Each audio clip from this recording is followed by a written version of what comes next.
quelques heures à peine après la déclaration du président des États-Unis d'Amérique, parce que l'heure est grave.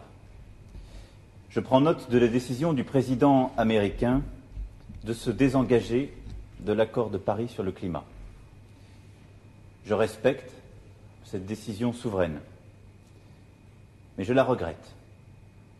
Et je considère qu'il commet là une erreur pour les intérêts de son pays et de son peuple, et une faute pour l'avenir de notre planète.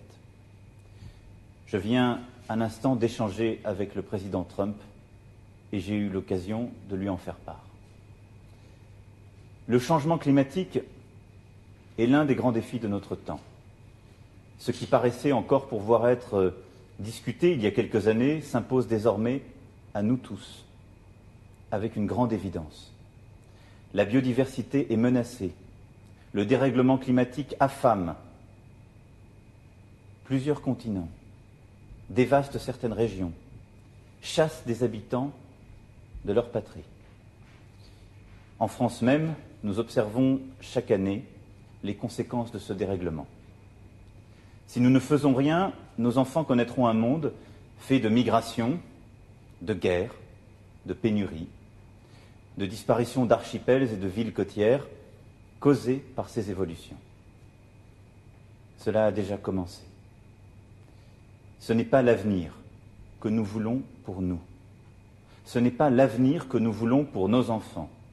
Ce n'est pas l'avenir que nous voulons pour le monde.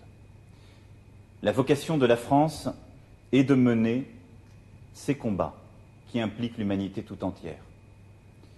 C'est pourquoi la France s'est placée à l'avant-garde de la lutte contre le changement climatique. Elle s'est engagée résolument dans toutes les négociations internationales.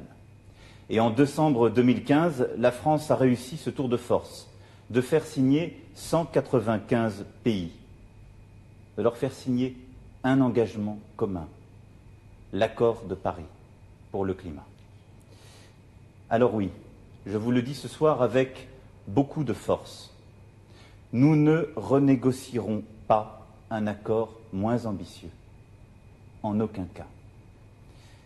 La France ce soir appelle l'ensemble des pays signataires à demeurer dans le cadre de l'accord de Paris, à rester à la hauteur des responsabilités qui sont les nôtres et à ne rien céder.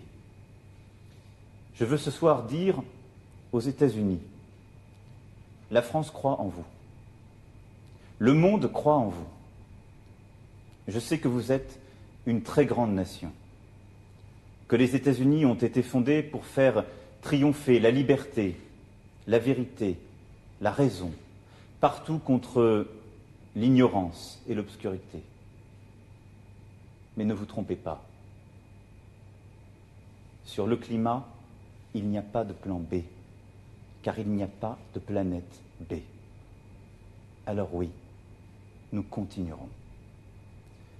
À tous les scientifiques, ingénieurs, entrepreneurs, citoyens engagés, que la décision du président des États-Unis a déçu, je veux dire ceci.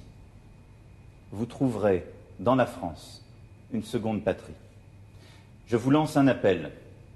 Venez travailler ici, avec nous, travailler sur des solutions concrètes pour le climat.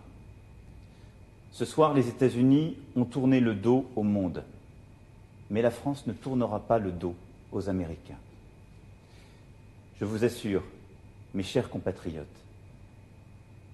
et vous qui m'écoutez où que vous soyez dans le monde, la France n'abandonnera pas le combat. Bien entendu, nous aurions préféré livrer cette bataille aux côtés des États-Unis d'Amérique, car ce sont nos alliés et ils resteront nos alliés en matière de lutte contre le terrorisme, sur nombre de sujets de défense, de sécurité, sur nombre de sujets industriels et économiques. Mais il en est ainsi. La porte n'est pas fermée, elle ne le sera jamais à cette nation à laquelle nous devons tant.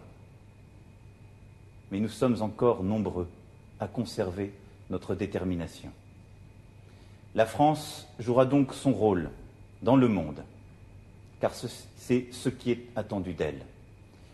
Dès ce soir, avec l'Allemagne et l'Italie, nous avons tenu à réaffirmer notre engagement pour l'accord de Paris. Je me suis entretenu il y a quelques instants avec la chancelière d'Allemagne. Nous prendrons ensemble, dans les prochains jours, des initiatives fortes allant en ce sens.